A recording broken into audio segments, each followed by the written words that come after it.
Merhaba Akşap, Sevenler Birlik kanalımıza hoş geldiniz. Futbol 2025'in gündemindeki konularla karşınızdayım arkadaşlar. Oyun içerisinde ayın en çok beklenen haftası yeni sezonun başladığı haftadır ve önümüzdeki Perşembe günü oyunda yeni sezona başlayacağız arkadaşlar. Yeni sezon demek, yeni adaylı sözleşme paketleri gelecek demek, klasman güncellemesi, maç biletinin yenilenmesi ve yeni sezonda genelde Konami kampanya da getirmekte ve şu an kampanya içerisindeyiz. Paketten açılım yapamıyoruz. Bu Perşembe günü o 12 tane Big Time oyuncunun yer aldığı paketten de artık açılımlara başlayacağız arkadaşlar. Oyunun gündemindekileri geçelim. Perşembe gelenlerden başlayalım. Yarın bizi bekleyenler neler? Onlara bakalım. Perşembe günü oyunda reklam izleyerek futbol parası kazanmak kısmı da eklendi oyuna arkadaşlar.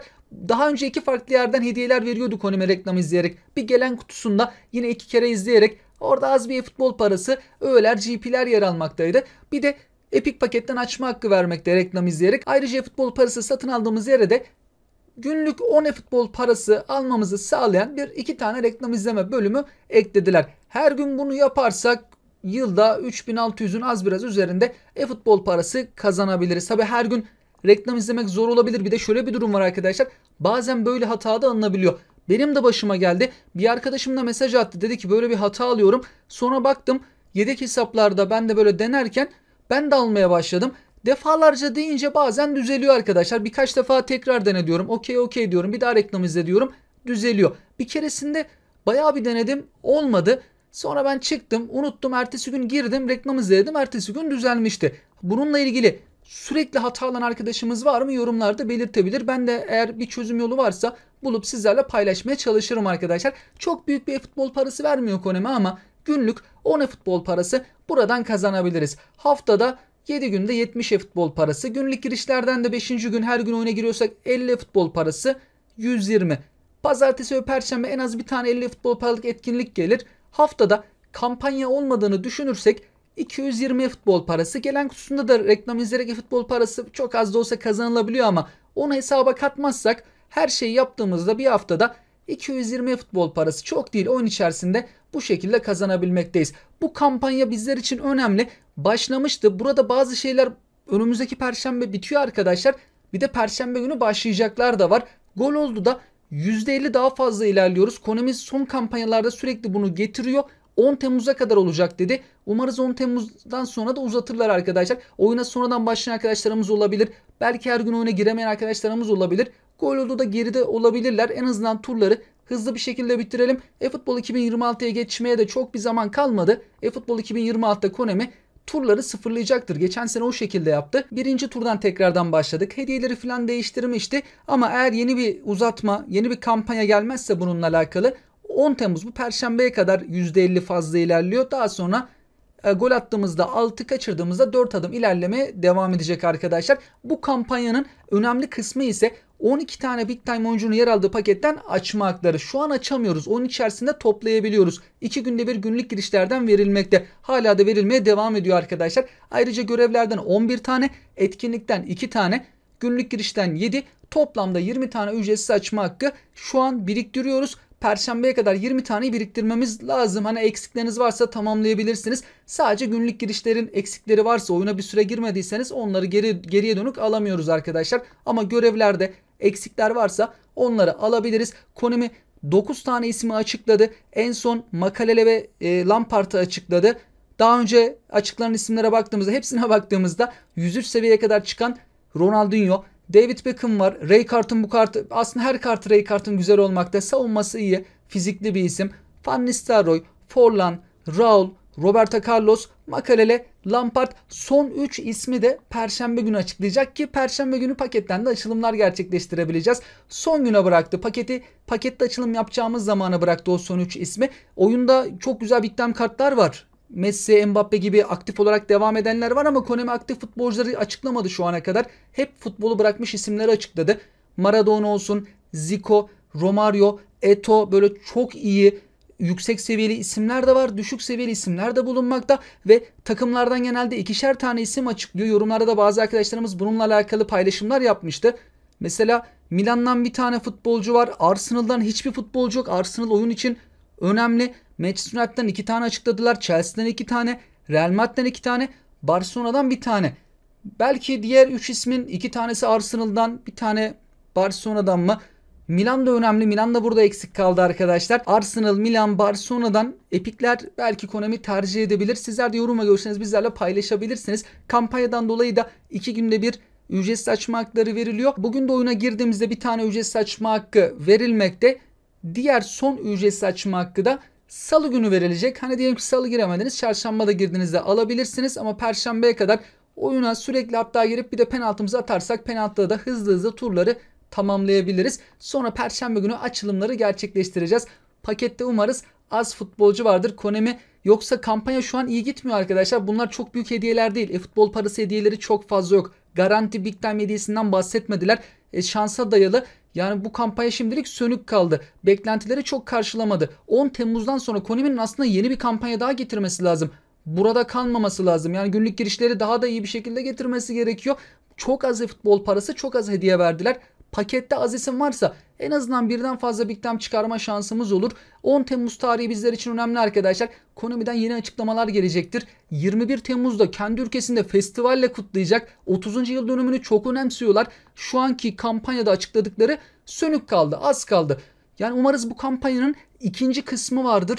Orada daha güzel hediyeler İnşallah olur diyelim arkadaşlar. Şimdilik Konami'den herhangi bir bilgi bulunmamakta. 21 Temmuz'da bir de yeni anlaştıkları takımları, lig varsa ligleri, lisansları bizlerle paylaşacaklar arkadaşlar. Canlı yayında eFootball 2026 ile alakalı da açıklamalar yapacaklar. Yani hem 30. yıl dönümünü önemsiyorlar hem lisansları. Umarız bu Temmuz'un ortalarında yine bu kampanyanın devamında güzel bir kampanya gelir diyelim. Perşembeye kadar süresi devam edeceklere baktığımızda günlük giriş hediyeleri, görevlerimiz, 100 futbol parası, 11 tane ücretsiz açmak gibi hediyelerimiz var. eFootball Ligi görevleri de yine Perşembe günü yenilenecek. Artık Konami son aylarda böyle yapıyor. eFootball Ligi'nde eskiden çıktığımız klasmana göre DP'ler, hediyeler, başka öğeler falan verirdi ya arkadaşlar. Artık vermiyor. Seçmeli güçlendirici vermekte en iyi sıralama yapanlara. eFootball Ligi'nde hediyeleri görevlerden vermekte. Ne kadar iyi klasman, üst klasmanlara çıkarsak buradan hediyelerimizi alabiliyoruz. GP mağazasına artık avatarlar da ekleniyor ve satılmakta. Şu an Van Dijk'ın Big Time avatarı yer alıyor.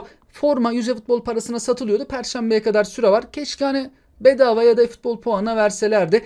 Cruyff Menajer paketinin süresinin bitmesine az bir zaman kaldı. Yeni paket belki Konami eklemeye de bilir arkadaşlar. eFootball 2026'yı da bekleyebilirler. Bununla mesela milli takım paketleri bir kaldırılıyor. Yeni paketleri artık Konami eklemedi. Yeni paket ekler mi eklemez mi? Onunla alakalı şimdilik bir bilgi bulunmamakta. Sızan bilgi de bulunmamakta arkadaşlar. eFootball 2025'in de son aylarındayız. Hani belki eFootball 2026'yı da bekleyebilirler. Bununla alakalı bir gelişme de görürsem yine sizlerle paylaşmaya çalışırım. Paketlere baktığımızda Perşembeye kadar süresi olan paketlerde Lamine Yamal, Gyökeres ve Marmuş'un yer aldığı Showtime paket, Player of the Week Kulüpler Dünya Kupası'ndan geliyor son haftalarda. Burada Vinicius Junior çok yüksek seviyeli olmadı. Güçlendirici de yok arkadaşlar. 101 seviyeye kadar çıkmakta. Şu an Eves'in kartı, James'in kartı gayet güzeldi ama düşük seviyeli isimler de fazla bu pakette. Nostalji paketinin de süresi Perşembeye kadar. Belki ikinci bir nostalji paketi de yine Konami getirebilir arkadaşlar. Sonuçta 30. yıl dönümü kampanyası 10 Temmuz'da bitmiyor ki Temmuz'un ortalarında sonlarına doğru asıl yıl dönümü. İkinci belki böyle bir nostalji paketi de gelebilir. Bu etkinliğin de süresi Perşembeye kadar. Buradan ücretsiz açmaktan almayı da unutmayalım arkadaşlar. Player of the Week ücretsiz açma hakkı var etkinliğimiz.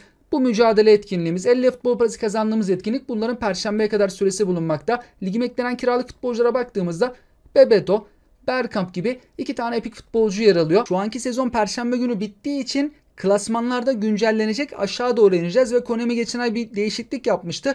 Oyunda en iyi birinci klasmana çıktıysak arkadaşlar, şu an değil belki 4-5 ay önce, belki daha eskiden bile olsa bir kere bile birinci klasmana çıktıysak Perşembe günü 3. klasmandan başlayacağız. Eskiden 4'e düşürüyordu. Şimdi artık 3'e düşürüyor. Bir klasman daha yukarıdayız. Şu ana kadar en iyi çıktığımız yer 2. klasmansa 4. klasmandan başlıyoruz. Klasmanda bizi biraz daha aşağı indirmekte.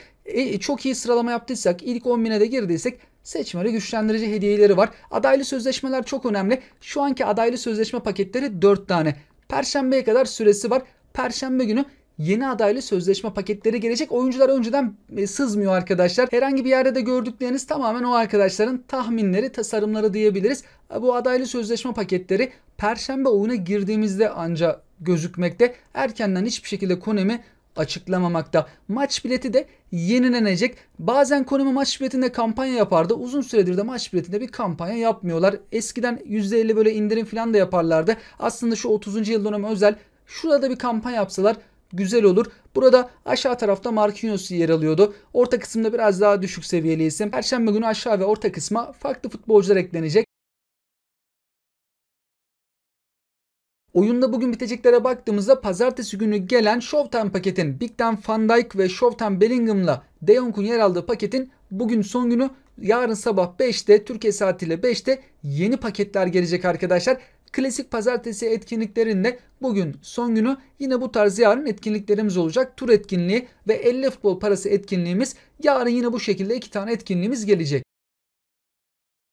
Yarın geleceklere baktığımızda Showtime paket var. Bir de POTS paket gelecek. İtalya Ligi'nin de öne çıkan isimlerin POTS paketini getiriyor Konami. Showtime paketten başlayalım arkadaşlar. Big Time kart olarak McTominay var. Napoli takımıyla bu sene bayağı iyi performans sergiledi. Canla başla pas becerisi bulunmakta. Orta taraftaki isim ise Inter takımının santrafor futbolcusu Thuram. Adelen kafa vuruşu var. Kalecimiz Milinkovic Savic. Onun kendine has bir becerisi bulunmamakta.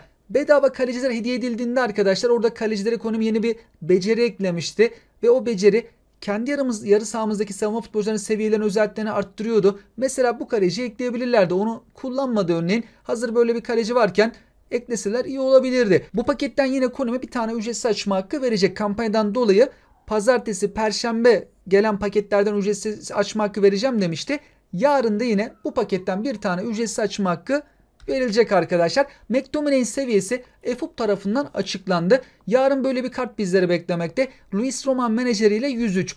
Ama güçlendiricili menajerlerde ben baktım arkadaşlar. Rudi Garcia'la 104. Spalletti ile 104 seviyeye kadar çıkmakta. İkinci güçlendirici Duello bastım. Özelliklerine baktığımızda tam orta saha tarzına sahip, iki yönlü, gidecek gelecek, 1.93 boya sahip, uzun boylu. Stoper'e dahi kullanabiliriz. Aslında stoper olarak da geliştirdiğimizde yani oynayabilir ama oyun tarzı tam orta saha. Hiç de ben denemedim arkadaşlar. Tam orta saha birini stoperde kullanmayı. Olur da çıkarırsak deneriz nasıl oynayacak. Çünkü boyu var. Savunma özelliklerini stopere göre daha da arttırırız. Hızı da var. Fiziksel yönden de çok düşük değil. Hani şu an özellikleri şöyle tek tek incelediğimizde defansif o göbek futbolcusu olarak baktığımızda savunma özellikleri güzel. Tam orta saha. Paslar da var. 90-89. Hız da 91, hızlanma 81. Ceza sahası dışından da etkili şutlar çekecek 91. Bitiriciliği 79-80. Birçok şey var adamımızda. Fiziksel temas 81. Denge düşük 70. Dayanıklılığı 93. Duran top, falso, kafa vuruşu oralar çok yüksek değil. Ama birçok özelliği 80'in üzerinde. McTominay'in böyle ilginç golleri de vardır. Gol attığı için de Konami bitireceğini 80 civarında yapmış. Manchester United'da bile son dakika golleri atardı. Böyle hücumda oynardı arkadaşlar. Stoperde oynayabilen, zorda kaldığınızda hücuma bile yollayabileceğiniz ilginç bir futbolcu McTominay. Napoli takımıyla da zirveye çıktı. Kariyeri için çok güzel bir sezon geçirdi. Konami de böyle bir kartı yarın getiriyor. Thuram'ın kartı arkadaşlar tahmin diyebiliriz. Yarın geldiğinde daha net öğrenebileceğiz. Büyük ihtimalle bu ayarlarda olabilir. FUP'da ben video çektiğim an itibariyle açıklamamıştı. 104'lük bir kart gelir diye ben de düşünüyorum. Bu şekilde Inzaghi menajeriyle özelliklerine baktığımızda hızlı hızlanma 90'ın üzerinde. Ofansif farkındalık, bitiricilikte 90'ın birazcık üzerinde. Kafa 86, boy 1.92, kurnaz oyun tarzına sahip, top kontrol, top sürmede 80'in üzerinde. Bakıldığında fiziksel temas da 90, dengesi çok yüksek değil, düşük 72, dayanıklılığı 83. Milinkovic Savic'te tahmin diyebiliriz arkadaşlar. FUP uygulamalar açıklamadığı için bu ayarlarda gelebilir. Belki bir tık düşük de olabilir 103 ama maksimum geleceği böyle olur gibi. Kalecilik özellikleri 90'ın üzerinde. 2 metre 2 santim boyunda, çok uzun. Sıçraması da var. Genelde bu kadar boyda bir kalecinin sıçraması düşük de olabiliyor. Kalecilik özellikleri de 90'ın üzerinde.